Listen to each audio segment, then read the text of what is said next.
सुल्तान मुराद सानी सल्तनत उस्मानिया के मुझे सुल्तान थे, जिन्होंने सल्तनत उस्मानिया से तैमूरी मिलों के तमाम निशानात को ख़त्म करते हुए सल्तनत को फिर से तरक्की की राह पर गामज़न किया था। सुल्तान मुराद ने 22 जुलाई 1444 में ईसाइयों से 10 साल के लिए अमन मुआहिदा किया और सुल्तान को अब इत्मीनान हासिल था, क्योंकि 20-22 साल मुसलसल जंगों की वजह से अब सुल्तान मुराद उमूर सल्तनत की जानिब से दिल बर्दाश्ता हो चुके थे। सुल्तान मुराद अब चाहते थे कि वो बकिया जिंदगी सुकून के साथ गुजारे। सुलानामा जुड़ने के बाद जब सुल्तान अलिफा शाही कूचक वापस आए तो यहाँ उन्हें अपने सबसे बड़े और चहीते बेटे अलाउद्दीन की वफात की खबर मिली। शहजादा अलाउद्दीन निहायत बहादुर और लायक था। सुल्तान मुराद ने अब सल्तनत से किनारा कशी इख्तियार कर ली। सुल्तान मुराद ने अपने दूसरे बेटे मोहम्मद, जिसकी उम्र अभी सिर्फ 14 साल थी, को तख्त नशीन किया और वो खुद ईदीन चले गए। लेकिन सुल्तान मुराद ने जिस सुकून की तलाश में तख्त छोड़ा था वो सुकून उन्हें ईदीन में भी ना मिल सका।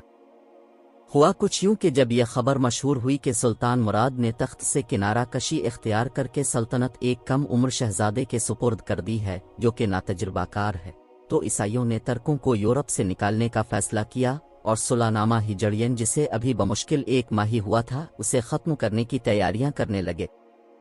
इस गद्दारी का असल मुजरिम कार्डिनल जूलियन था, जो कि पोप की सरपरस्ती की वजह से तर्कों के साथ मुआहिदा शिकनी पर जोर दे रहा था।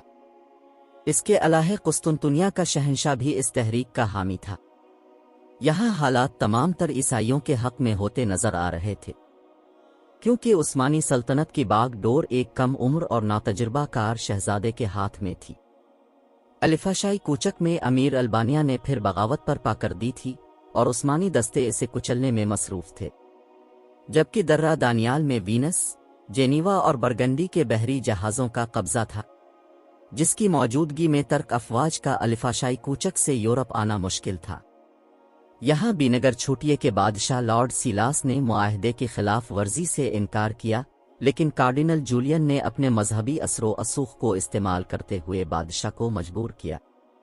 नीज उसने ये फतवा देकर बादशाह को मतम्मन करा दिया कि गैर ईसाइयों के साथ मुआहिदे की पाबंदी नहीं करनी चाहिए।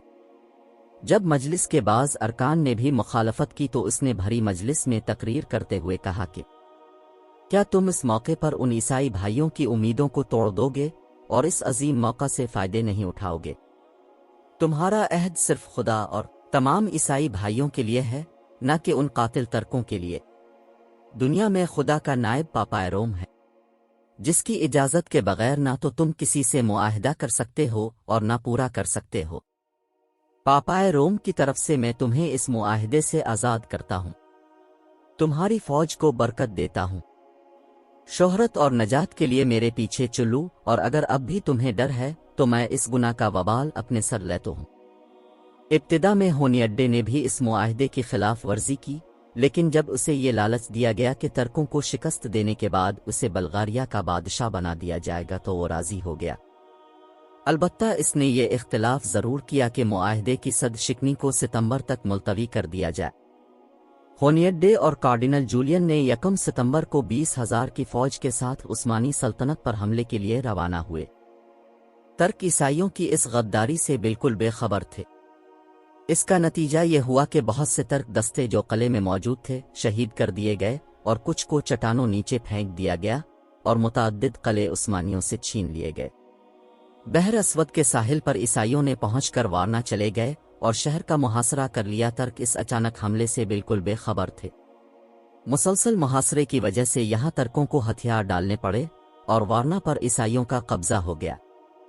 इन इब्तिदाई फतूहात की खबरें जब दौलत उस्मानिया के उमरा और वज़रा को हुई तो उन्होंने सुल्तान मुराद से गुजारिश की, ये वक्त ईसाइयों की ताकत को कुचलने का है, वरना दुश्मन शहजादे मोहम्मद की नो उम्रे और ना तजर्बाकारी का फ़ायदे अलिफाटती हुए आगे बढ़ते जाएंगे। सुल्तान मुराद ने हालात से आगाह होते हुए 40,000 की फौज जमा की और ईसाइयों से मुकाबले के लिए निकल पड़े।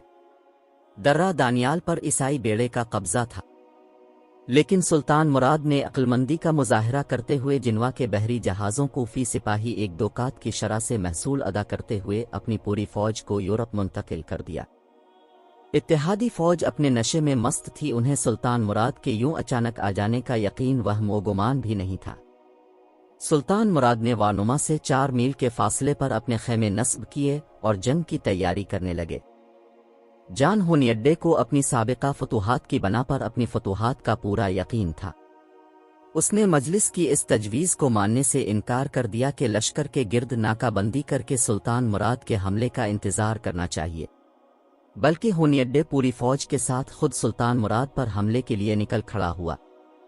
यूं 10 नवंबर 1444 को दोनों फौजें एक दूसरे के सामने सफ आरा हुईं। हुनियड्डे इस ईसाई फौज का सालार था। ईसाई फौज के दाईं और बाईं में हंगरी और विलाचिया के बेहतरीन दस्ते थे। तर्कों की तरफ पहली 2 सफ़ें बेज़ाब्ता सवार और पैदल फौजों की थीं। दाएं बाजू की कमान रोमिलिया के बेलर बे के हाथ में थी और बाईं बाजू की कमान अनातोलिया के बेलर बे के हाथ में थी। उनके पीछे मरकज में खुद सुल्तान मुराद यनीचरी दस्तों के साथ मौजूद थे। सुल्तान ने एक ऊंचे नेज़े के सिरे पर सुलह नामा रेजिडेंट की नकल फौजी निशान की तरह हुआ में लहरा रखी थी। जंग शुरू होने के करीब ही थी कि एक ऐसा वाक़या पेश आया जिससे कि ईसाई फौज के दिलों में बदशगुन पैदा हो गई। हुआ कुछ यूं कि अचानक हुआ का ऐसा शदीद झोंका आया कि ईसाइयों के बादशाह के अलावा तमाम इल्म नीचे ज़मीन पर गिर गए। जंग का आगाज़ हुआ। जंग की शुरुआत में ईसाई कामयाब रहे और तर्कों की पहली 2 सफ़ों के कदम उखड़ गए और फौज में खलबली मच गई और सुल्तान मुराद को अपनी शिकस्त का यकीन होने लगा। जिंदगी में पहली और आखिरी बार सब्र इस्तिक़लाल का दामन सुल्तान मुराद के हाथ से छूटने लगा। सुल्तान ने घोड़ा मोड़कर भागने का इरादा किया, लेकिन अनातोलिया के बेलरबे ने, जो कि सुल्तान के पास में ही मौजूद था, ने सुल्तान के घोड़े की लगाम पकड़ ली और सुल्तान से कहा कि अभी तो मायूस होने की कोई वजह नहीं। सुल्तान को अपनी गलती का एहसास हुआ। सुल्तान ने यनीचरी फौज की कमान खुद की और उनका हौसला बढ़ाना शुरू कर दिया और यूं देखते ही देखते जंग का नक्शा ही बदल गया। यनीचरी फौज ने सुल्तान की कमान में ऐसे खतरनाक हमले किए कि ईसाई फौज के कदम उखड़ गए। लॉर्ड सीलास बड़ी बहादुरी से लड़ा, लेकिन अचानक उसका घोड़ा जख्मी होकर गिर गया। इतने में यनीचरी फौज के एक दस्ते ने लॉर्ड सीलास को घेर लिया। लॉर्ड सीलास ने तर्कों से दरख्वास्त की कि उसे गिरफ्तार कर लिया जाए, लेकिन तर्कों में ईसाइयों की सदशिकनी की वजह से इस कदर गुस्सा था कि एक पुराने यनीचरी सिपाही ख्वाजा खैरी ने आगे बढ़कर इस बदअहद का सर तन से जुदा कर दिया। ख्वाजा खैरी ने इसका सर काटकर एक नेज़े पर रखा और नेज़ा लेकर ईसाइयों की जानिब बढ़ा। हिनगरी की फौज और अलिफामरा ने जब ये मंजर देखा तो उनके दिल बैठ गए और वो मैदान जंग से दम दबाकर भाग खड़े हुए। जान हुनियड्डे ने कुछ देर के लिए रुककर तर्कों का मुकाबला किया। इसकी कोशिश थी कि किसी तरह लॉर्ड सीलास का सर तर्कों से छीन ले, लेकिन वो इस कोशिश में नाकाम रहा और बाकी ईसाइयों की तरह मैदान से भाग निकला। लेकिन इस वक्त तक ईसाइयों की फौज का आधा हिस्सा तर्कों के हाथों जहन्नम वासिल हो चुका था। बीनगरी के शाह के अलावा इस जंग में 2 और मशहूर बिशप और बाज़ नामवर अफसर इस जंग में तर्कों के हाथों मारे गए थे। इस जंग में फतह के बाद हिनगरी पर तर्कों का कब्जा फौरन तो ना हो सका, लेकिन इस जंग का ये फ़ायदे ज़रूर हुआ कि तर्कों ने बोस्निया और सर्बिया पर मुकम्मल कब्जा कर लिया। ये दोनों रियासतें यूनानी कलीसा से वाबस्ता थीं और वो खुद तर्कों के ज़ेर असर आना भी चाहती थीं, क्योंकि जान हुनियड्डे ने फतह की सूरत में उन्हें जबरना लातीनी कलीसा में दाखिल करने की धमकी दी थी। सर्बिया का एक मशहूर मौरख ज़ानिकी लिखता है कि एक मर्तबा जॉर्ज बुरेनक को नीच ने जान हुनियड्डे से पूछा कि अगर उसे जंग में फतह हो जाती है तो वो मजहब के मुतालिक क्या करेगा, तो हुनियड्डे ने कहा कि मैं सर्बिया और बोस्निया को कैथोलिक कबूल करने मजहब मजबूर कर दूंगा। जॉर्ज ने जब यही सवाल सुल्तान मुराद से किया तो अजीम उस्मानी सुल्तान ने जवाब में कहा कि मैं फतह के बाद हर मस्जिद के साथ एक गिरजा बनवा दूंगा और ईसाइयों को पूरी मजहबी आज़ादी होगी। इसीलिए कुल्लिसाए रोमा के मानने वालों ने उस्मानियों की मदद की और जब उस्मानियों ने बोस्निया पर हमला किया तो सिर्फ 8 दिनों के मुख्तसर वक्त में अहले बोस्निया ने 70 कलों के दरवाजे उस्मानियों के लिए खोल दिए। यूं बोस्निया पर उस्मानियों का कब्जा हो गया और बोस्निया का शाही खानदान ख़त्म कर दिया गया और उसके बहुत से मुमताज़ उमरा ने इस्लाम कबूल कर लिया।